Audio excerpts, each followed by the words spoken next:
Hello, good morning everyone. Sugandham classes आज अपने समसामयिक विषय के साथ आपके समक्ष उपस्थित है। मित्रों, अमेरिका ईरान का युद्ध बड़े ही हास्यास्पद मोड़ पर लगभग पहुंच चुका है। इसमें अमेरिकी राष्ट्रपति की गिदड़ भभकी एवं उनके द्वारा बोले जाने वाले हर एक झूठ से आप सब अवगत ही होंगे। रोज रोज की धमकी एवं झूठ के बीच हमारे दो पड़ोसियों के प्रयास से 40 दिन बाद युद्ध में सीज फायर तो हुआ तथा 23 निर्देशों के अनुसार इस्लामाबाद में दोनों देशों के बीच वार्तालाप का मेज भी सजाया गया। पर अमेरिका की हठशीलता, जैसा कि ईरानी मीडिया का दावा है, के कारण वार्तालाप बेनतीजा ही समाप्त हो गया। सीज फायर से पहले कि ट्रंप की धमकी एक सभ्यता को नस्तेनाबूद रात भर में कर देंगे बदलकर वार्ता की असफलता के बाद ट्रंप कार्ड में परिवर्तित हो गया, जो हरमुज स्ट्रेट को बंद करने पर लाकर रुक गया। अमेरिका ने घोषणा की कि हरमुज को अमेरिका बंद कर देगा।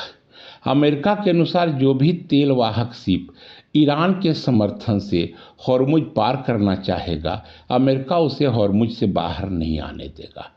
अब ईरान समर्थित अतिवादी गुट हुती ने स्पष्ट घोषणा कर दी है कि अगर अमेरिका हरमुज की ओर टेढ़ी आंख करता है तो हुती बाब अल मंदेब को पूरी तरह से बंद कर देगा। मित्रों, सर्वप्रथम जाने कि बाब अल मंदेब क्या है तथा यह हरमुज बंदी से को कैसे तगड़ा जवाब देकर ट्रंप के ट्रंप कार्ड को फेल कर सकता है। बाब अल मंडेब लाल सागर और अदन की खाड़ी, हिंद महासागर को जोड़ने वाला 30 किलोमीटर चौड़ा अत्यंत ही महत्वपूर्ण जल डमरू मध्य है, जो एशिया और यूरोप के व्यापार के लिए स्वेज नहर का प्रवेश द्वार है। यह वैश्विक तेल एवं वस्तुओं को व्यापार में लगभग 10 से 12% का योगदान करता है, लेकिन यमन संघर्ष और हुती के हमलों से यहाँ सुरक्षात्मक चुनौतियाँ उपस्थित हो गई है। मित्रों, अरबी भाषा में आंसुओं का द्वार कहा जाने वाला बाब अल मंदेब ऐतिहासिक रूप से ही अपने खतरनाक छवि के कारण इस नाम को पाया है। यह यमन और जिबूती, इरिट्रिया, जिसे हॉर्न ऑफ अफ्रीका भी कहा जाता है, के मध्य स्थित है। पेरिम द्वीप इसे 2 चैनलों में विभाजित करती है, जो इसके नियंत्रण के लिए महत्वपूर्ण है। अगर हम सब इस बाब अल मंदेब के इतिहास को जानने का प्रयास करते हैं तो यह सोचिए कि यह शुरू से ही प्राचीन व्यापारिक मार्ग रहा है। मिस्रियों, रोमन एवं यूनानियों के लिए यह एक प्रमुख समुद्री मार्ग है, क्योंकि भूमध्य सागर को भारत एवं पूर्वी अफ्रीका से यह मार्ग जोड़ता है। कालांतर में 1869 ईस्वी में स्वेज नहर के खुलने के बाद ब्रिटेन और फ्रांस ने यहां अपना नियंत्रण स्थापित किया। यह बाब अल मंदेब स्वेज नहर से जुड़कर एशिया और यूरोप के बीच सबसे छोटा समुद्री मार्ग बन बैठा है एवं फारस की खाड़ी से यूरोप एवं अमेरिका तक तेल एवं एलएनजी के परिवहन के लिए यह अति महत्वपूर्ण बन चुका है।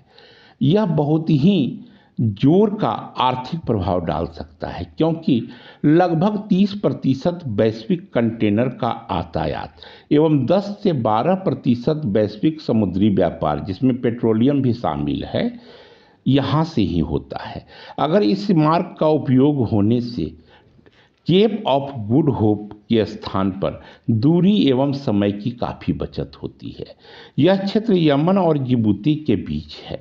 मित्रों, अगर हुती विद्रोहियों के द्वारा बाब अल मंदेब को पूर्णतः बंद कर दिया जाता है तो विश्व स्तर पर एवं अमेरिका को की आर्थिक स्थिति पर क्या क्या प्रभाव पड़ सकते हैं, क्योंकि यमन के हुती विद्रोहियों की इच्छा के बिना यहाँ से व्यापार एवं वाणिज्यिक वहन लगभग असुरक्षित हो सकता है। यानी यहाँ से सामान एवं पेट्रोलियम तथा कंटेनरों की ढुलाई बंद हो सकती है। जहाज़ों को लंबा रास्ता अपनाना पड़ सकता है। इससे समय एवं लागत में भारी वृद्धि हो सकती है।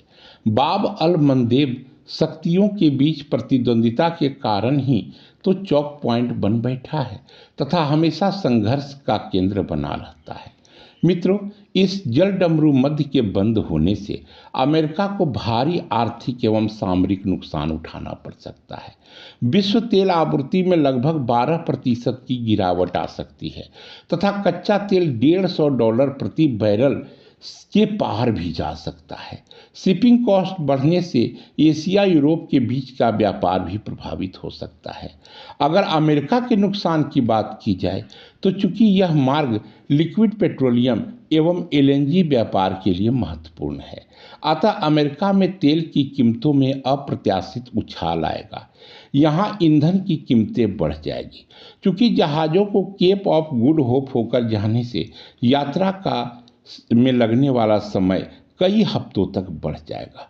माल ढुलाई एवं बीमा लागत में वृद्धि होगी। लोगों को सामान की आपूर्ति देर से होगी। ईरान समर्थित हुतियों द्वारा इस मार्ग को बंद करने से मिडिल ईस्ट में अमेरिका की स्थिति सामरिक रूप से काफ़ी कमज़ोर हो जाएगी। साथ ही इलेक्ट्रॉनिक सामान, जूते, कपड़े, अनाज आदि की आपूर्ति धीमी हो सकती है। कुल मिलाकर डोनाल्ड ट्रंप इस युद्ध में फंस चुके हैं। उनसे ना तो निगलते बन रहा है और ना ही उगलते। सोचे थे युद्ध विराम का ढोंग कर ईरान को बातचीत में उलझाकर ईरान में अपनी सैन्य स्थिति को मजबूत करेंगे, पर ये योजना भी उनकी धराशायी हो गई। फिर ट्रंप कार्ड वाला खेल खेला। अब वो भी अपने अंत के लिए कांप रहा है।